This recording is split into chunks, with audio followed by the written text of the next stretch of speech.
اللہ کے محبوب نے شام کو بہت زیادہ پیار کیا۔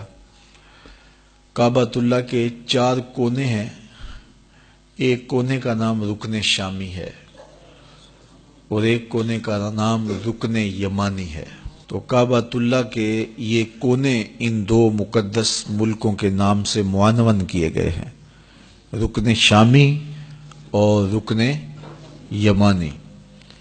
تو شام اور یمن میں بہت ساری برکتیں رکھی گئی ہیں، بالخصوص شام کا شہر جسے غوطہ کہتے ہیں، جو آج کل آپ خبروں میں پڑھتے ہیں کہ ان 4-5 دنوں کے اندر تو بہت زیادہ یہاں ظلم و ستم ہوا اور چھوٹے چھوٹے بچے قتل کر دیے گئے اور خواتین کے ساتھ ناروا سلوک الغوطہ شہر میں ہوا۔ بوڑھے جوان اس وقت محاصرے میں ہیں اور انتہائی ظلم اور ستم کا شکار ہیں۔ بہرحال یہ عنوان کتنا دردناک ہے، امت مسلمہ کتنے عرصے سے ظلم اور جبر سہ رہی ہے، بلکہ ہم نے تو جب سے ہوش سنبھالا ہے برستے ہوئے تیروں سے امت کے کلیجے چھلنی ہو رہے ہیں، اور 56-57 اسلامی ملک دنیا کے اوپر موجود ہونے کے باوجود ہماری کوئی ایک آواز نہیں ہے۔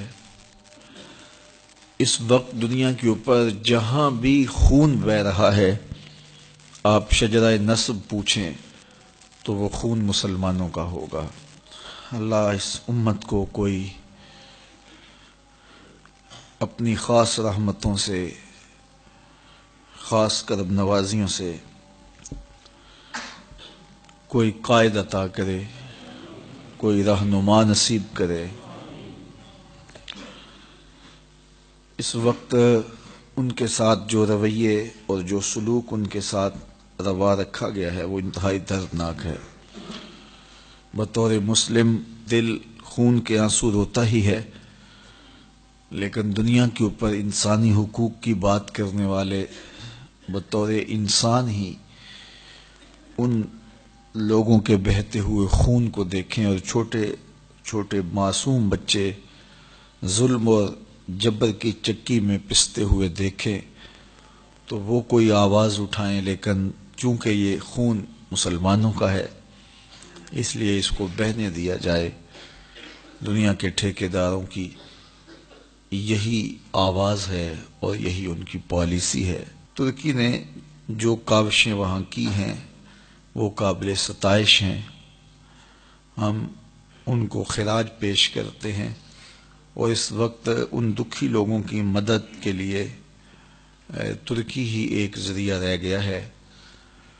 میں یہ مطالبہ کروں گا اہل ایمان سے، مسلمانوں سے اور دنیا کے سنجیدہ متین لوگوں سے کہ وہ ان مظلوموں کی مدد کے لیے آواز بھی اٹھائیں اور ترکی کے ذریعے ان لوگوں کی مدد میں بھی اپنا حصہ ضرور شامل کریں۔ باقی ظلم کی انتہا ہو گئی، قیامتیں ٹوٹ گئیں، اور وہ جس جبر، جس ظلم اور جس زیادتی کا شکار ہیں اس کا کیا مداوع ہو سکتا ہے۔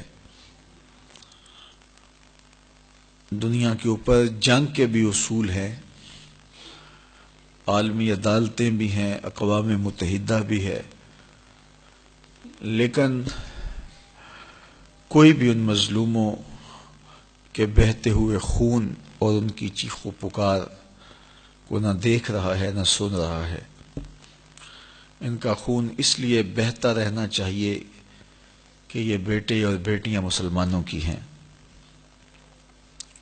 تو ہمیں بھی سوچنا چاہیے کہ ہم کیا گروہ بندی میں، فرقہ بندی میں، باہمی لڑائیوں میں، جغرافیائی تقسیموں میں ہی بٹے رہیں گے، یا ہم سوچنے پہ مجبور ہوں گے کہ آج ہمارے ساتھ جو سلوک ہو رہا ہے یہ ہمارے گناہوں کی سزا تو نہیں ہے، اور ہمیں وحدت کا سبق پڑھنا چاہیے اور امت کو امت بننا چاہیے۔ ہمیں اپنے باہمی اختلافات کو ہوا دینے کی بجائے امت کے درد کو سمجھنا چاہیے۔ اس وقت امت کو لڑانے کے لیے فرقوں اور گروہ بندیوں میں مسلمانوں کو مزید تقسیم کرنے کی سازش پورے عروج پہ ہے، اور فرقوں کی باہمی منافرت کو، نفرت کو بڑھا کر کے ان کو تقسیم کر کے ایک دوسرے سے قتل کروانا اور ایک دوسرے سے ذبح کروانا یہ کئی اشروں سے جاری ہے۔ کاش کہ ہمارے کار پرداز اس بات کو سوچیں اور امت کے بہتے ہوئے خون کو روکا جا سکے۔